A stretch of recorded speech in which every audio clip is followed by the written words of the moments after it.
Assalamualaikum warahmatullahi wabarakatuh. Bapak Ibu, siapa yang baru pertama kali ketemu saya atau melihat saya?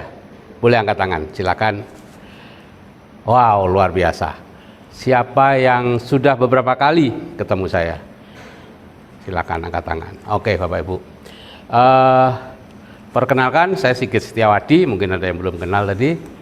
Dan hari ini saya akan menyampaikan sesuatu yang mungkin ya penting, bisa juga enggak. Jadi begini, apapun yang ada di dunia ini diciptakan dua kali. Ya, itu saya kira sebagian besar orang sudah tahu, mungkin ada juga yang belum. Yang pertama itu diciptakan di pikiran, ya. Dan yang kedua baru menjadi wujud nyata. Jadi kalau Bapak Ibu meminta sesuatu, maka harus tercipta dulu di pikiran Bapak Ibu, barulah secara bertahap menjadi wujud nyata. Apapun itu, kekayaan juga sama seperti itu, ya. Mereka yang ingin kaya dan lain-lain menciptakan dulu kekayaan di pikiran bawah sadarnya, barulah kemudian secara bertahap dia dituntun dengan cara yang tepat, ya, cepat, harmonis untuk menuju ke situ. Bukan tiba-tiba blek dapat, enggak, ya. Ada juga yang seperti itu. Nah,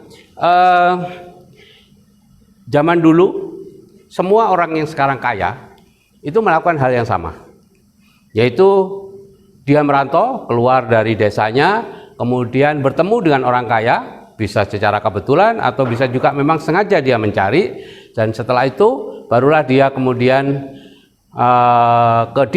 ke orang kaya itu apa namanya istilahnya itu ya, magang, ya, bekerja tanpa dibayar atau apa, kemudian mengabdi dan sebagainya, sehingga lama-lama mendapat pola pikir dari orang kaya itu dan akhirnya ikut menjadi kaya. Semua orang kaya melewati fase itu. Tidak ada orang yang tidak kaya kemudian tiba-tiba jadi kaya, dia di desanya nggak kemana-mana, nggak mungkin. Dia pasti pernah merantau dan ketemu orang kaya. Nah, itu cara yang umum. Ada cara yang ekstrim. Adik saya pernah melakukan cara yang ekstrim, yaitu dia memutuskan hubungan dengan saudara-saudaranya. Dan dia mencari hubungan lain, yaitu dari buku-buku motivasi, buku-buku yang ditulis orang kaya dan lain-lain. Nah, selama beberapa tahun dan akhirnya dia menemukan jalan dan sekarang menjadi orang paling kaya dari suatu keluarga. Ya, tadinya dia paling miskin, ya, namanya Indragung Priambodo. Anda bisa lihat di Google tuh, Pak Indragung itu seperti apa, ya. Dia tadinya adik saya yang paling miskin, ya, paling tidak mampu, tapi sekarang menjadi yang paling kaya, ya. Dan sekarang dia kembali ke keluarga, dalam arti kembali bergaul dengan kami karena sudah kuat, ya. Dia tahu bahwa rezeki seseorang itu rata-rata rezeki dari 6 sampai 10 orang yang paling mempengaruhinya. Dan siapa yang paling mempengaruhi adik saya itu? Dia adik nomor 7. Jadi yang ke-6 kakak-kakaknya itulah yang paling mempengaruhi. Sehingga dia kemudian memutuskan hubungan silaturahmi dengan kakak-kakaknya. Dikunjungi tidak mau menemui dan seterusnya. Ya, yang lain kakak-kakaknya tersinggung, tapi saya tidak tersinggung karena saya tahu bahwa dia sedang melepaskan pengaruh yang mempengaruhi plafon rezekinya. Nah, kemudian itu pula yang dilakukan oleh begitu banyak bisnis networking, termasuk MW, ya. Support system MW ataupun apapun namanya itu, ya, itu melakukan berusaha menaikkan plafon rezeki dari para anggota MW. Barulah mereka berhasil, ya. Dengan cara apa? Seminar-seminar dan semuanya berbayar, Bapak Ibu, ya. Kemudian ada yang CD semua berbayar, ya. Ada yang ngajak seminar ke luar negeri berbayar, gitu ya.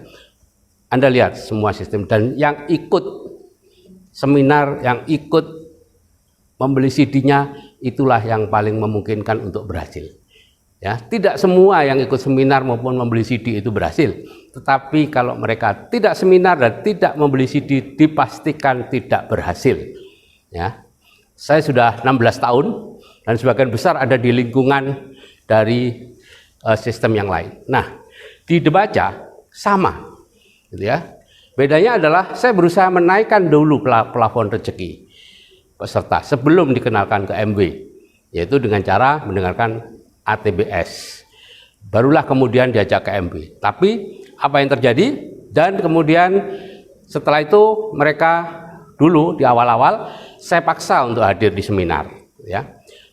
Contoh Pak Kosin, itu dia 2 kali hadir di seminar yang berbayar 600.000 itu hutang, Bapak Ibu. Ya, 2 kali hutang itu hadir. Kemudian Pak Yanto itu dibayarkan temennya, Pak siapa itu namanya itu, yang dari Bojonegoro itu, Pak Imam. Pak Imam itu ikut seminar dengan menjual cincin anaknya. Berbagai macam dia lakukan, dan saya sengaja memaksa mereka untuk hadir di seminar karena saya tahu tanpa mereka hadir di seminar kehidupan mereka tidak akan berubah. Jadi saya sebagai mentornya harus tega. Jadi hanya mereka yang hadir di seminar itulah yang memungkinkan untuk berhasil. Tidak semua yang hadir di seminar itu akan berhasil. Tetapi kalau Anda tidak hadir di seminarnya, hampir pasti atau sudah pasti Anda tidak akan berhasil. Kenapa? Bahwa sadar Anda tidak akan nututi untuk bisa menjadi kaya. Plafon rezeki Anda tetap rendah, citra diri Anda citra diri yang miskin. Nah, yang menjadi masalah sekarang adalah setelah tidak ada COVID seperti ini, seminarnya menjadi sangat murah, ya, sehingga itu yang menjadi masalah di Debaca, ya, yaitu tidak ada lagi faktor pemaksa orang yang betul-betul nggak punya duit, kemudian akhirnya membeli dan akhirnya merasa punya duit dan seterusnya. Itu nggak ada, datar-datar saja semuanya, gitu ya. Sehingga saya berusaha untuk mencoba mengadakan bermacam-macam program yang berbayar. Tujuannya adalah supaya Anda mempertahankan pola pikir kaya atau plafon rezeki atau perasaan punya uang. Ya. Jadi hampir semua yang gagal di MB jelas dia tidak mau belanja. Kenapa? Merasa tidak punya uang. Jadi dia sudah mendengarkan ATBS, plafon rezekinya dinaikkan, perasaan punya uangnya dinaikkan secara bawah sadar, tapi secara sadar dia menyangkal. Mereka menyangkal itu sehingga akhirnya turun lagi. Ya, begitu kita menyangkal, ya sudah tentu bawah sadar akan mengikuti kita dan turun lagi. Itulah yang terjadi. 99% kegagalan berproses di bisnis networking termasuk MB adalah karena ketidakmampuan untuk mempertahankan plafon rezekinya tetap tinggi. Ya, kalau seseorang itu mampu mempertahankan plafon rezekinya tetap tinggi sehingga nanti benar-benar bisa mendapatkan penghasilan besar, dia yang akan berhasil. Kalau enggak turun lagi, keseret. Kenapa? Karena Anda tidak kumpul dengan kami. Anda kumpulnya tetap dengan tetangga, dengan saudara, tetap berdiskusi dengan mereka, tetap berusaha menyamakan pola pikirnya dengan mereka termasuk penghasilannya. Jadi itu Bapak Ibu yang bisa saya jelaskan, ya. Kenapa saya mengadakan program berbayar dan lain-lain, ya. Tujuannya adalah agar Anda tetap memiliki plafon rezeki yang tinggi, ya. Karena seseorang baru akan berhasil, baru akan berubah kalau dia berada di dalam sebuah situasi pilihan yang sulit, ya. A apa B? Ikut seminar apa beli beras? Ya. Karena uangnya pas-pasan dan kemudian dia ikut seminar, biasanya berhasil, ya.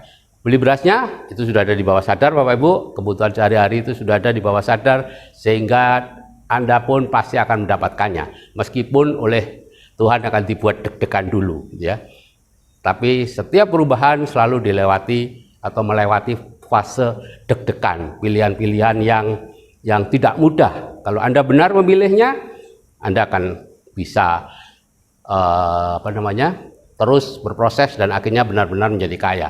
Tapi kalau Anda kemudian mendapat tes, ya, itu tes semua itu.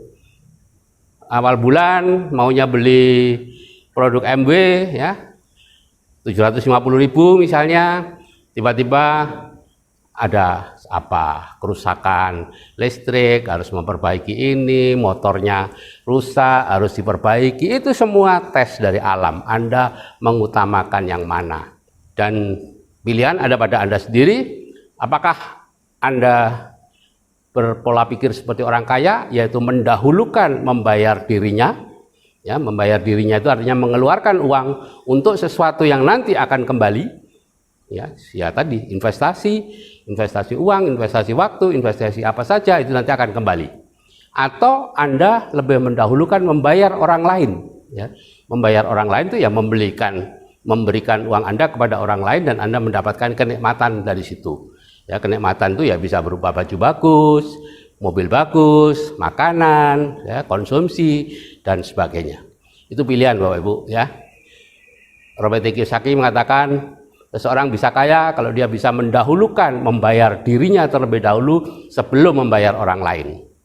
Tapi seseorang akan tetap biasa-biasa saja kalau dia terus mendahulukan membayar orang lain dan lupa membayar dirinya, yaitu berinvestasi, baik berinvestasi otak, ya, perut ke atas, artinya ikut seminar ini, seminar itu dan sebagainya, ataupun berinvestasi dalam sebuah bisnis network marketing seperti MB, yaitu dalam bentuk membeli produk, memakai produk, mengikuti sistem utama di MB, yaitu kita menggunakan atau memindahkan belanja kita dari toko ke toko MB dan kemudian mengajak orang lain untuk juga memindahkan belanjanya dari toko ke toko MB, ya. Nah, itulah Bapak Ibu yang perlu saya sampaikan siang hari ini. Tapi ingat, semuanya adalah pilihan Bapak Ibu. Saya tidak memaksa Anda untuk belanja, saya tidak memaksa Anda untuk hadir di Sikde, saya tidak memaksa Anda untuk hadir ikut BMR atau apapun, ya, karena Anda bukan anak saya. Kalau Anda anak saya, akan saya paksa. Tapi karena bukan, ya sudah, pilihan. Oke, saya kira itu yang bisa saya sampaikan. Terima kasih. Assalamualaikum warahmatullahi wabarakatuh. Tetap semangat.